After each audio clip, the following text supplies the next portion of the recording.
El primer gobierno aprista. En las elecciones generales de 1985, triunfó por primera vez en la historia peruana el partido aprista.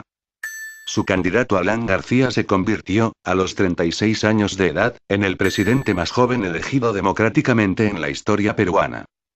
Su gran capacidad de oratoria le permitió alcanzar un masivo apoyo popular, pues aseguró a la población que podía acabar con la subversión y superar la crisis económica.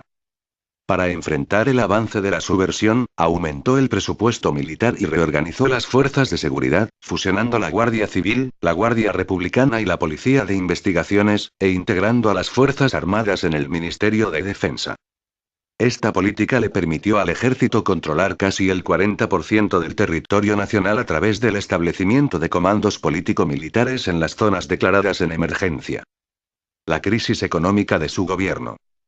Frente a la crisis económica heredada del belaundismo, García propuso una política estatista. Promovió la reinversión de los capitales peruanos en el país y dio un mayor protagonismo al Estado en la economía. Asimismo, protegió la industria nacional a través de la elevación de las tasas arancelarias de la importación y el establecimiento de controles del volumen de importaciones. Además, dispuso las siguientes medidas. 1. El control de precios. Los precios no se regían por el mercado, sino según lo que establecía el gobierno. 2. Los subsidios para los productos de primera necesidad. El gobierno pagaba una parte del costo para abaratarlos. 3. Una nueva moneda, el INTI. Esta nueva denominación reemplazó al devaluado sol. En 1985, un INTI equivalía a 1000 soles, y un dólar equivalía a 13 INTIs. A fines del gobierno de García, un dólar costaba 175.000 INTIs. 4. Varios tipos de cambio. El Estado estableció el dólar MUC, mercado único de cambios, orientado al sector exportador, que era más barato que el dólar en el mercado bancario o callejero. Esto fomentó la especulación en el mercado paralelo y la fuga de capitales. La hiperinflación en el primer gobierno aprista.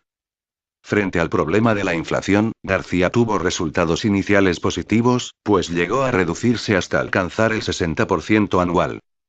No obstante, su política de mejoramiento de ingresos y subsidios creó un creciente déficit que se trató de compensar con la emisión de billetes sin respaldo. Las reservas habían sido agotadas en una política de fomento a la inversión en el sector industrial y las exportaciones que no prosperó. Ello generó una espiral inflacionaria que llegó hasta el 7,649% anual, es decir, una hiperinflación. Por otro lado, García declaró que solo utilizaría el 10% del PBI para pagar la deuda externa, lo que significó el rechazo de la comunidad financiera internacional, el aislamiento económico del país y la imposibilidad de solicitar nuevos créditos internacionales. Finalmente, el gobierno de García se vio obligado, hacia el término de su mandato, a reiniciar los pagos en condiciones mucho más onerosas. En 1987, García lanzó una de sus medidas más controvertidas: la estatización de la banca. Con esto se proponía tomar el crédito del que gozaba una minoría del país y entregarlo al pequeño empresariado. Sin embargo, los banqueros y empresarios, así como la cada vez más empobrecida clase media, rechazaron vigorosamente este intento. Se inició entonces la formación del Movimiento Libertad, grupo político liderado por el escritor Mario Vargas Llosa, quien se puso al frente de la oposición. Hacia 1989, el Perú atravesaba la peor crisis económica de su historia. Además, la corrupción política ocasionada por el rapamiento del Estado por militantes apristas, así como la violencia política, dejaron al gobierno muy debilitado.